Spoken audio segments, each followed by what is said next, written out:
So we will go for muscle and muscle contraction. Okay. So आज का हमारा topic very very important topic. Okay, this is muscle and muscle contraction.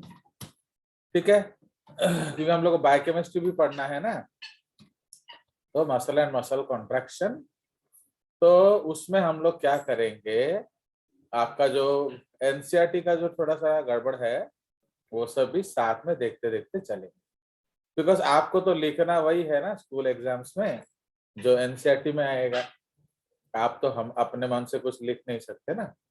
तो that is why you have to know what is going to come in NCERT. ठीक है, तो आपका सिर्फ muscle and muscle contraction है. तो मसल टिश्यू हम already पढ़ चुके हैं, तो उसको आप लोग अच्छे से देख लेंगे. ओके, चलिए. So yes sir. हाँ बोलो, और क्या बोलना है, दुख बताओ. कुछ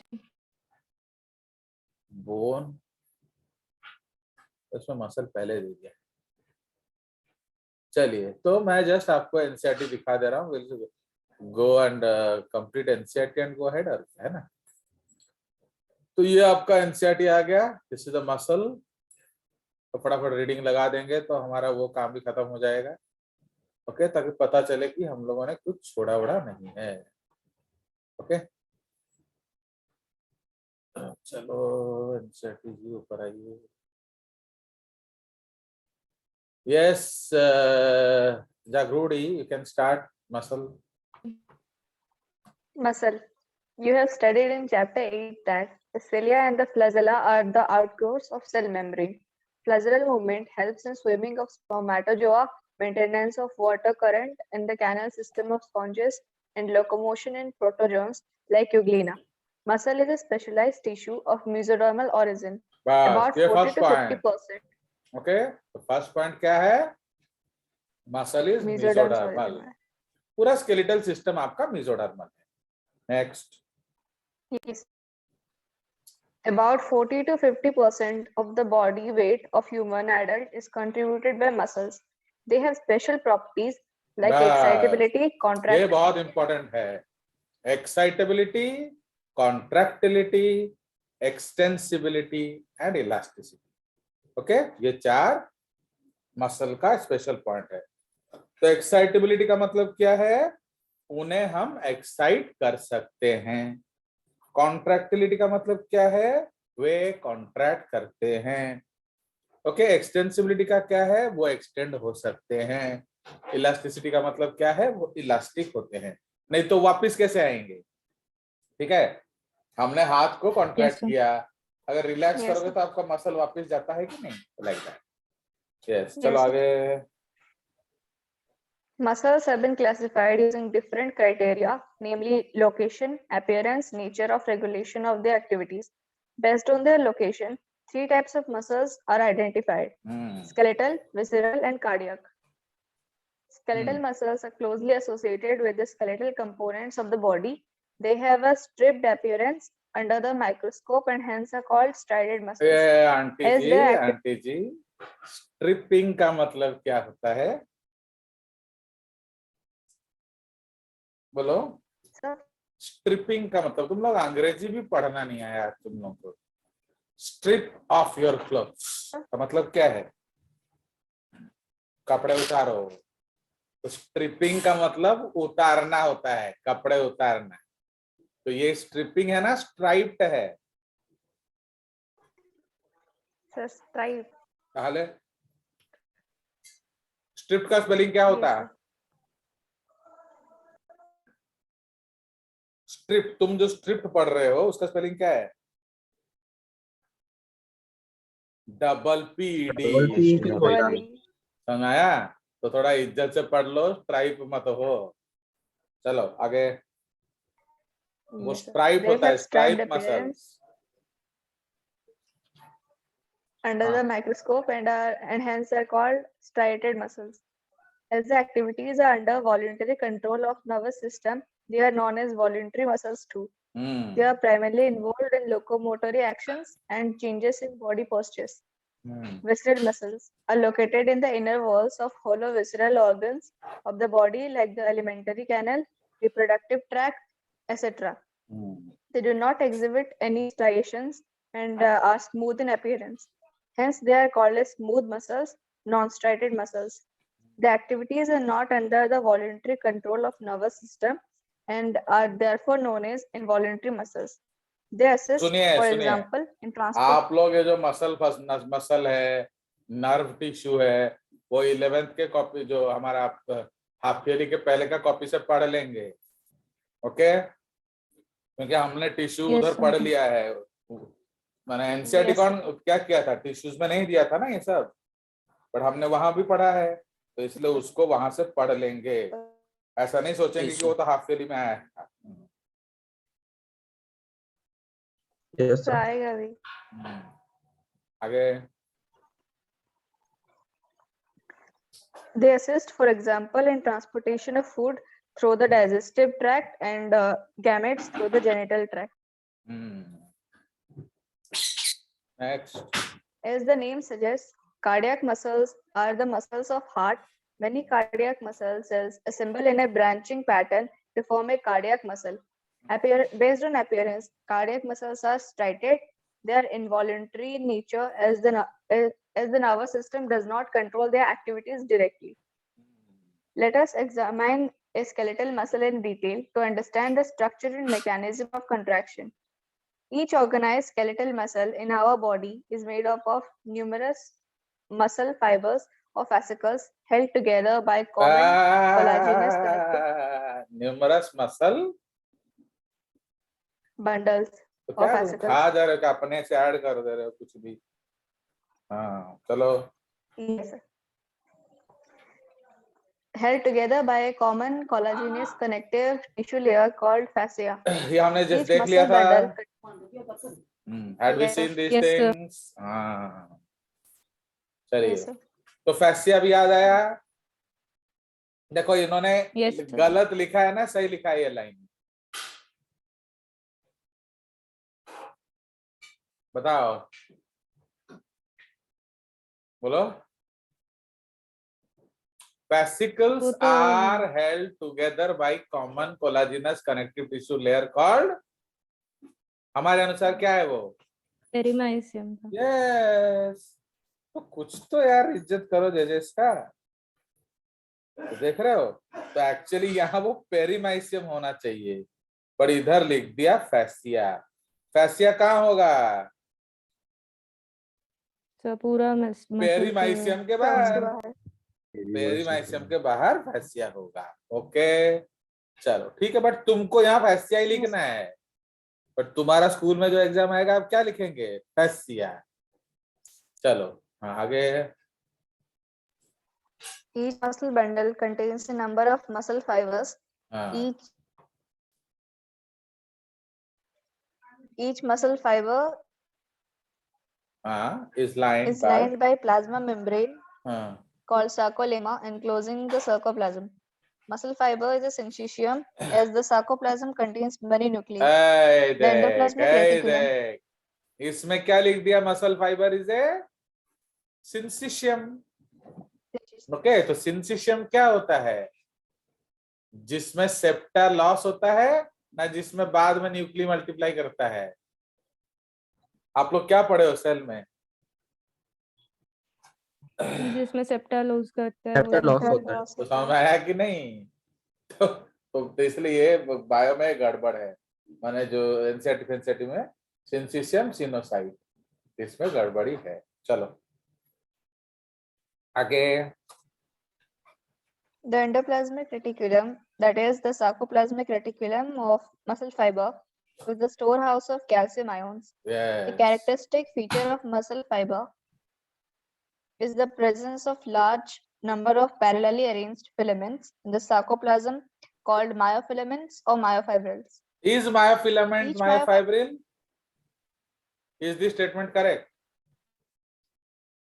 देखो कितना गलती है, देख रहे हो एनसीईआरटी में। मायोफाइब्रिल के अंदर मायोफिलामेंट है। अब देखो, Yes, अगर sir. तुम सिर्फ एनसीईआरटी पढ़ते और जेजेएस नहीं पढ़ते तो आप आगे क्या लेकर जाते? बोलो। गलत आइडिया। तो आया समझ? तो इसमें बोल दिया myofilament is equal to myofibril, but actually what is myofibril? Bundles of myofilament. Okay, याद है कि नहीं हमारा drawing? Yes, sir. Yes, sir. तो तुमने तो बोला ही नहीं आज उसको दिखाओ जरा, मैं तुम तो सीधा एनसीईआरटी पे ही लग गए। तो तुमने अपमान कर दिया कि नहीं इसका? चलो, तो इसलिए और क्या, मैंने बोला चलो ठीक है, फिर तुमको देखना ही नहीं है तो मत दिखाओ। मैं क्या बोल रहे हो बताओ? तो इसीलिए अब समझ में आया इस डायग्राम का इंपॉर्टेंस क्या है। Yes, sir. Yes, sir. तो अगर आपको सही बायोलॉजी पढ़ना है तो आपको ये डायग्राम देखना पड़ेगा, अगर आपको नीट पाना है तो गलत डायग्राम देखना पड़ेगा। तो देख रहे हो, तो ये जो पूरा बंडल है उसको मायोफाइब्रिल बोला जाता है, उसका एक फिलामेंट ये। ओके, तो अगर आप ध्यान से अगला डायग्राम भी हम देखें तो ये पूरा क्या है, ये एक फाइब्रिल है, एंड उसमें ये इंडिविजुअली क्या है, तीन तीन Filament, microfilament. आया समझ? Yes, sir. तो भृतिदेव क्यों Yes. बोलता है कि NCERT is better than JCERT? Sir बता। मैंने नहीं कहा। तो कह चुका हो। हाँ चलो, फिर देखो अब मेरे को अपोज भी कर रहा है जागृति, नहीं कहा बोल रहा है। तो देख रहे हो ना कैसा इंसल्ट कर रहा है गुरु का। चलो पढ़ो पढ़ो, आगे बढ़ो, देख रहे हो? आपको तो तो नहीं देखो कितना गलत है सब, देखो। तो यहाँ से पढ़ो फिर से। A characteristic feature of muscle fiber is the presence of large number of parallelly तो मैंने arranged क्या डिसाइड किया मालूम filaments है, in जो the बॉयज हैं तो उनको मैं दे दूंगा जेसीईआरटी प्रिंट आउट नोट का, जो गर्ल्स हैं वो अपना एनसीईआरटी पढ़ते रहेंगे और क्या। ना क्या बोल रहे हो बोलो? पर वो पे इंसल्ट किया आपका। हाँ तो भृतिदेव को अकेला नहीं देंगे। चलो आगे पढ़ो। रिप्रेजेंटेटिव है ना बाकी को। A characteristic feature of muscle fiber is the presence of large number of parallelly arranged filaments in the sarcoplasm called myofilaments or myofibrils. हाँ बोलो। Each myofibril has alternate dark and light bands ये on it. चलेगा, ये The details चलेगा। but- actually myofibril he light dark होता है, ये चलेगा। हाँ A detailed study of myofibril has established that the striated appearance is due to the distribution pattern of two important proteins, actin and myosin. The light bands contain actin and is called I band or isotropic band, whereas हाँ, the तो dark हमने क्या band क्या पढ़ा था? called I band में क्या होता है? Thin filament, thin filaments. Actin नहीं होता है। ऐसा बोलो ना सर। हमने क्या बोला था बोलो? आई बैंड में क्या क्या होता है? I3 और A3. हाँ, एक्टिन, जी actin, F actin, tropomyosin, troponin, बताए थे कि नहीं? Yes sir. चलिए, तो बट यहाँ ओनली एक्टिन लिखा है एंड थिक में ओनली मायोसिन होता है, वो चल जाएगा। हाँ चलो आगे। Whereas the dark band called the A or anisotropic band contains हाँ कंटेंस, myosin. हाँ तो Myosin. सोचो ए बैंड में सिर्फ मायोसिन है क्या? देख रहे हो? आप देखो फैक्ट्री ऑफ मिस्टेक्स, देख रहे हो कि नहीं? हाँ Yes sir. Yes, sir. आगे बढ़िए। Both the बट आपके जो proteins are दोस्त arranged as हैं, dot-like. आपके जो दोस्त हैं जो दूसरे स्कूल्स में पढ़ रहे हैं, वो तो यही पढ़ रहे हैं ना, एंड आप जो जजेस का रेस्पेक्ट Yes, नहीं sir. करते हो, है कि नहीं, एंड उसको मना भी करते हो जैसे भूतिदेव ने किया। चलो आपको मिल रहा है इसलिए आप अपमान कर रहे हो और क्या। चलो बोलो। Both the proteins are arranged as rod-like structures parallel to each other and also to the longitudinal axis of the myofibrils. Actin filaments are thinner as compared to myosin filaments, hence are commonly called thin and thick filaments respectively. In the center of each eye band is an elastic fiber called the Z line. which ये bisects यहाँ से दाल रोटी शुरू हो गया। Okay, तो देख रहे हो in the center of each eye we have Z line. So can we say Z bisects I into 2 half? बोलो। Yes, sir. तो Yes, sir. जब मैंने आपको ये वाला डायग्राम दिखाया था, यहाँ मैंने I/2 लिखा था, चलेगा? Yes, Yes, sir. sir. क्योंकि Yes, हमने sir. Z में देखा था, तो इसलिए I/2 इधर होगा, I/2 उधर होगा। कोई शक? No, sir. चलिए, गुड। तो इसलिए ये सब जानिए। हाँ, देखो आपका हाफ ईयरली में सब कुछ नहीं, एनुअल में सब कुछ नहीं आएगा। ये अच्छा टॉपिक कभी भी हमारा जो डीएवी एग्जाम्स में आएगा नहीं। ओके, हाँ, पढ़ो।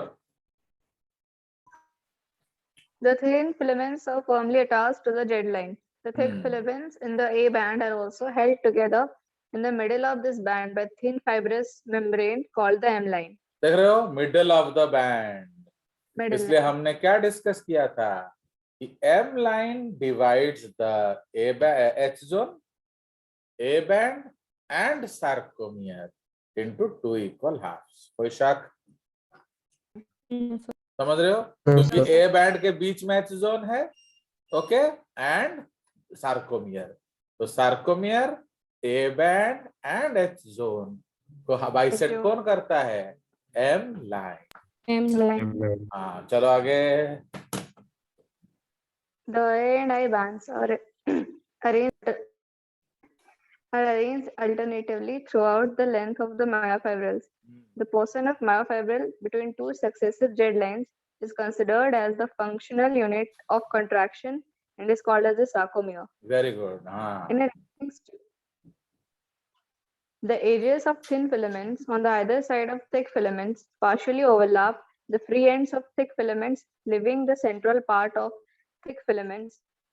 This central part of thick हाँ, माने जहाँ ओवरलैपिंग नहीं होता है, the central part of the thick filament not filament, overlapped by the thin हाँ, filament is called edge. that zone, उसको एच जोन हम लोग कहते हैं। तो इसलिए एच जोन इज व्हाट? माने only thick. Only thick thick. filament. उसके बाद जोन ऑफ ओवरलैप या यू बैंड मतलब thin and thick. Both thick and Thick thin. and thin. filament. बस I band is only thin. Only. Only ठीक thin. है, ये सब जरूर आएगा, ये सब अच्छा क्वेश्चन है। तो ये डायग्राम तो हमने डिस्कस कर लिया था, है कि नहीं? तो इसलिए Yes. ये जो बीच वाला हो गया, ये क्या हो गया? ये है H H zone. Edge band. Okay, now ये पूरा जो डिस्टेंस ऑफ, तो एंटायर लेंथ ऑफ थिक, उसको क्या कहते हैं? A band. Anisotropy. A band. A band. And ये जो बिटवीन टू ए बैंड जो है, उसको हम कहते हैं half I, I band. And इसको कहते हैं हम हाफ आई। तो इसलिए सार्कोमियर इज इक्वल टू, हमने क्या लिखा था? बोलो, मैथमेटिक्स में बोलो। Sarcomere is Half equal I to plus half I plus A plus half I. Very good. उसको सिंप्लीफाई करो। half I plus Half I U half I plus plus half I plus U plus U plus plus H H plus plus U U plus plus half. half plus I. U plus half I. H plus U plus half I. ठीक है, इसमें कौन सा school में नहीं लिखेंगे? You, क्योंकि you U. आपका दिया नहीं होता है, Yes. आप सिंपली उसके जगह पर जोन ऑफ ओवरलैप लिख देना। Okay, Yes, sir. Yes, sir. Yes, sir. आई में क्या होता है? Only thin. Only thin filament. Only thin. You में क्या होता है? Thin Thin and and thick. Thick and Thick thick. and Thick thick. and and thick. H में क्या होता है? Only only. Only Only thick. thick. Okay, Only thick. चलिए। Yes. See what happens, you know, we have to complete NCERT job also ना, इसीलिए हम लोग एक बार कर लेते हैं, क्योंकि आप फिर कल अपने आप परीक्षा के लिए घर में पढ़ोगे। तो देखो, मैं आपका दोनों चीज करा देता हूँ, मैंने NCERT भी, आप ना मैं झूठ बोल रहा हूँ अनन्या? हम No, लोग sir. Line to line NCERT पढ़ते हैं कि नहीं? बोलो। Yes, sir. Yes, sir. But and हम अपना जो मर्जी करें, उसमें क्या दिक्कत है? ठीक है, चलिए अब इसको भी, इसको कर लीजिए, फिर मैं आपको समझा दूंगा ये जो क्या लिखा हुआ है। ये सब हम कर चुके हैं ऑलरेडी। तो अब एक कॉन्ट्रैक्टाइल प्रोटीन का स्टोरी शुरू करिए अनन्या। हाँ, Structure of contractile proteins. हाँ Each actin thin filament is made up of two F filamentous actins helically wound to each other. Wound नहीं Each इडियट, F actin. अभी कम से Wound. Come now again what is wound and what is wound? Sir एक वो So, चोट वाला है, पहले थोड़ा तो यार अभी अपना अंग्रेजी सुधारो, पता नहीं कोई कोई वैसा बोलता है तो कंफ्यूजन है. तो जापड़ मार दूंगा मैं तेरे ये को। से कोई आई को ई कोई इधर वुंड वुंड ये घाव है क्या? No sir. तो देखो तुम्हारा टीचर इज वेरी, भले ही मैं अंग्रेजी ना बोलूं क्लास में, but I am very correct in pronunciation. तो इसलिए यहाँ वुंड Yes, वाला sir. वुंड नहीं है, ये वाउंड है। ओके, जैसे मैं आपको एडवाइस दे रहा हूँ, एक है ADVIC, एक है ADVISC, क्या डिफरेंस है? ऐसी. फिर एक So, नाउन एक वाला noun, होता है, एक एक verb verb वाला बस होता है. एक नाउन है एक वर्ब है, तो ये सब आपको समझ में आना चाहिए कि नहीं? एंड अकॉर्डिंगली तो आप एडवाइस बोलेंगे किसको? JJ sir has given me an advice, तो ये क्या है? नाउन। नाउन वाला. जेजे सर हैड एडवाइज्ड मी, मतलब उन्होंने बोला है, Verb. ये है वर्ब, तो इसलिए आपको प्रोनाउंसिएशन आना चाहिए। चलिए बढ़िए, ये वाउंड होगा। Okay, Each F helically wound to each other. Each F actin is a polymer of monomeric G globular actins. Two filaments of another protein, tropomyosin, also run ये याद है close कि to F नहीं? actins हम लोगों ने throughout its पिछले बार length. Drawing किया था। Yes, sir. Yes, sir. Yes, sir. मैंने हमने क्रॉस सेक्शन में देखा था कि एक एफ एक्टिन दो जी एक्टिन से बना होता है। चलिए आगे। A complex protein troponin is distributed at regular intervals on the tropomyosin. In the resting state, a subunit of troponin masks the active binding sites of myosin on the actin filaments. सुनिए, main problem क्या होता है? Troponin आपका regulatory unit है, but troponin actin में लगेगा नहीं, तो इसलिए अगर ट्रोपोनिन लगाना है तो साथ में क्या लाना पड़ेगा? ट्रोपोमायोसिन। अंडरस्टूड? सपोज किसी का ट्रोपोमायोसिन डेफिशिएंसी है, तो क्या उसका ट्रोपोनिन होगा? No, sir. यस, ये सब आपको पता होना चाहिए। ओके, जैसे सपोज आप मैंने आपको बताया था कि नहीं, ये जो सारा बायोकेमिस्ट्री ऑफ मसल, इसका डिस्कवरी कैसे हुआ? दो खतरनाक डिजीज है, डशिन मस्कुलर डिस्ट्रोफी एंड आपका बेकर्स मस्कुलर डिस्ट्रोफी। उसमें क्या है ना, बंदा कुछ कर ही नहीं सकता है, तो वो उसका कारण ढूंढते ढूंढते ये डिस्कवर हुआ। ओके, तो सपोज एक पर्सन के पास ट्रोपोमायोसिन नहीं है, तो इसका मतलब क्या है? उसका मसल कंट्रोल रेगुलेट नहीं हो सकता। क्यों? ट्रोपोनिन भी नहीं लगेगा।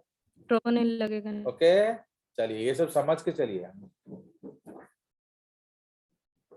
आगे। Each myosin, a thick filament, is also a polymerized protein. Many monomeric proteins called meromyosins constitute one thick filament. Actually Each गलत meromyosin स्टेटमेंट है, has this is a wrong statement. Is it wrong और right? बताओ। Many meromyosins make myosin. Okay, ने क्या लिखा है? Many monomeric proteins are called meromyosins constitute one thick filament. No, many myosins constitute thick filament. Okay, हमने क्या पढ़ा था? बताओ Ananya, what was our view? बोलो। तो myosin में एक हेड पार्ट होता है, मायोसिन टेल में पार्ट होता एपिकल है. मायोसिन और लाइट रिवर्सल होता है, और उसका दो सबयूनिट्स होते हैं। ये एक्चुअली जो मायोसिन है उसमें एक हेड होगा, एक टेल होगा। ओके, तो अब मायोसिन का तीन एक्टिविटी होता है। वो एटीपी को लव करता है, वो एक्टिन को लव करता है एंड वो एटीपी हाइड्रोलाइसिस कर सकता है।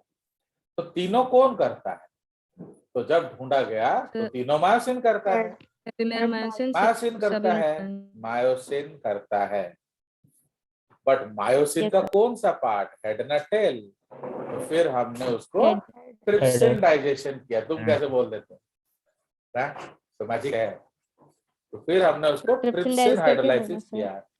तो जब ट्रिप्सिन हाइड्रोलाइज किया तो देखा दो सब यूनिट बना, हेवी मेरोमायोसिन एंड लाइट मेरोमायोसिन। Light तो इसमें meromyosin. कौन एक्टिविटी दिखा रहा था? Heavy meromycin. Heavy meromycin. Heavy. Heavy तो लाइट क्या meromycin. कर रहा था? तो लाइट मेरोमायोसिन थिक फिलामेंट बनाता है।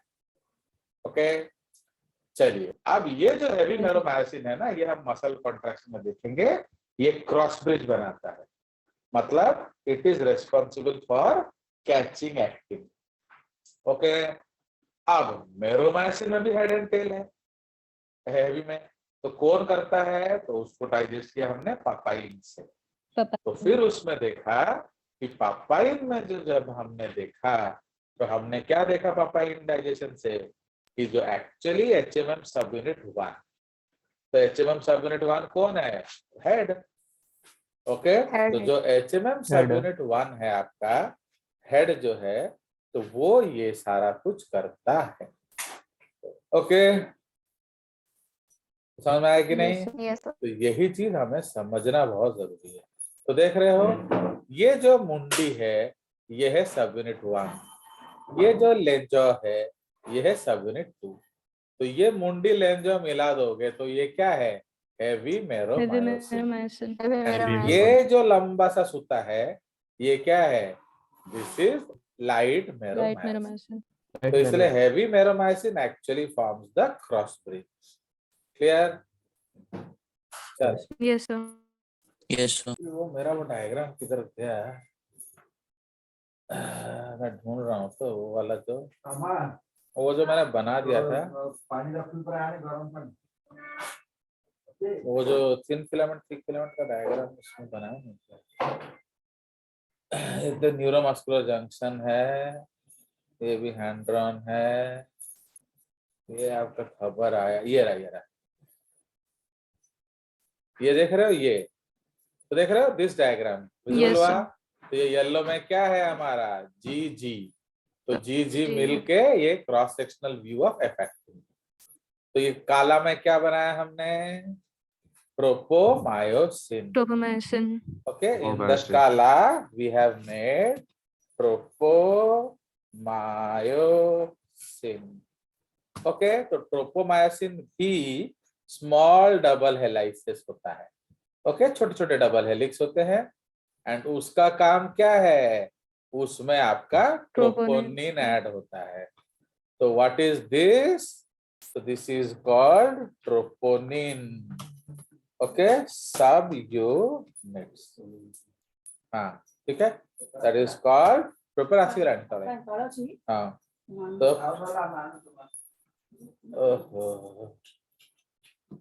ओके, तो ये है ट्रोपोनिन सब यूनिट्स। तो ट्रोपोनिन सब यूनिट्स क्या होता है? वो 3 प्रोटीन से बना होता है। कौन कौन सा? Troponin T. Troponin T. तो टी का काम C, क्या है? troponin Troponin C.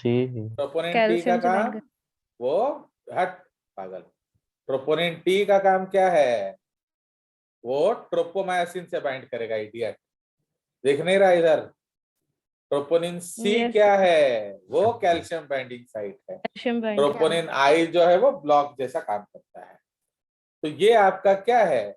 This is relax sarcomere, relax thin filament. इसमें ट्रोपोनिन आई ने क्या किया? आपका मायोसिन हेड बाइंडिंग साइट को ब्लॉक कर दिया। Block देख कर- रहे हो? दिस Block कर diagram is not given in NCERT. So then how will you understand thin filament regulation? ठीक है, बट जैसे ही हमने कैल्शियम दिया, कैल्शियम बाइंड कर गया किधर? ट्रोपोनिन सी में। तो Troponin इतने C. सारे positive ion very close to each other से क्या होता है? Physical Repulsion. मूवमेंट होता है। तो आपका जो ट्रोपोनिन आई वो बाहर निकल जाता है। Okay, so it is physically remove from the myosin head binding site. तो myosin head binding site free हो गया, तो इसका मतलब अब उसमें एक्टिन लग सकता है। तो इसलिए कैल्शियम देने से एक्टिन राजी होता है। एंड ऊपर हमने क्या देखा? रिलैक्स थिक फिलामेंट, उसके साथ कौन है? उसका पहला प्यार एटीपी। तो जैसे ही हमने ATP. कैल्शियम दिया, एटीपीएस स्टिमुलेट हो गया। Okay, myosin ATPase. तो वो क्या करेगा? बोलो, इसमें हम लोग लिख देते हैं ब्रैकेट में, ATP तोड़ के उसको हम लोग क्या कहेंगे? Myosin ATPase. तो ये मायोसिन एटीपीएस किधर होता है, बोलो। सो मायोसिन एटीपीएस आपका एटीपी के हेड में होता है।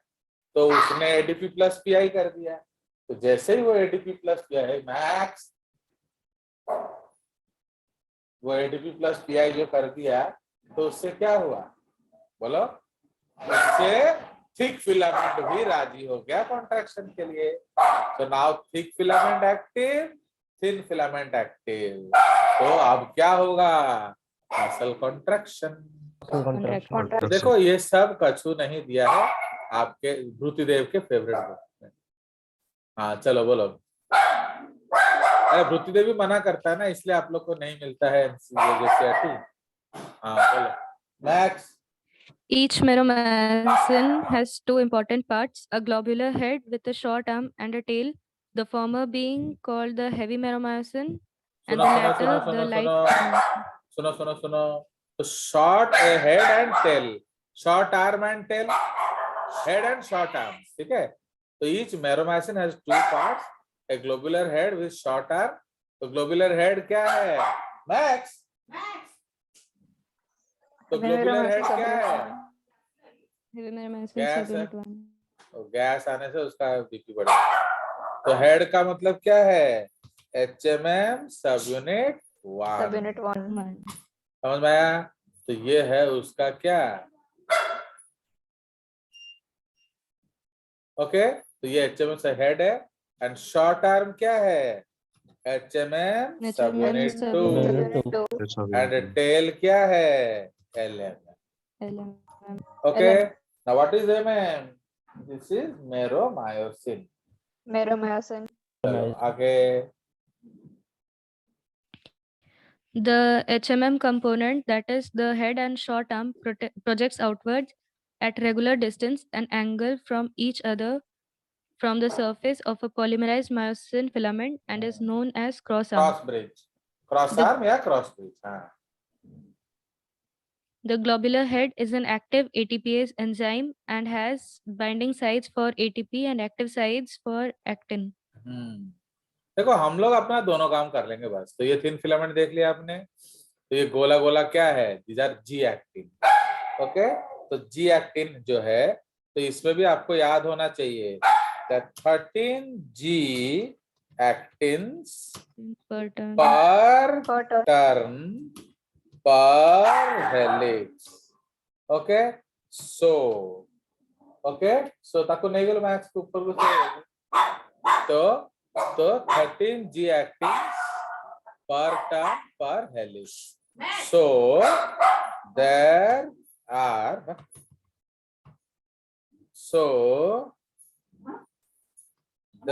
are 26 G actins per Per turn turn. Per in turn. F actin। ये याद है, ओके। तो हमारे पास 30 G actin per turn per helix है। So there are 26 G actins per turn in F actin। इसमें कोई डाउट है? एंड ये जो ग्रुप, एक्चुअली इन्होंने ट्रोपोमायोसिन गलत दिखाया। ट्रोपोमायोसिन पूरा धागा जैसा दिखा दिया। ट्रोपोमायोसिन छोटा छोटा डबल हेलिक्स होता है, छोटा छोटा, ओके, नॉट ये पूरा लंबा जैसा। एंड उसमें रोप ट्रोपोनिन जैसा लगा है। होता है, ठीक है। ये थोड़ा गड़बड़ डायग्राम इन्होंने बना दिया, क्लियर। तो आप जानते हो NCERT is a factory of गड़बड़, except Bhritidev and boys nobody like. तो ये क्या बनाया हमने, बोलो। तो this is not myosin my dear, this is heavy meromyosin, okay. तो Yes, ये sir. हमारा हेवी मैरोमायोसिन है। तो ये क्या हो जाएगा,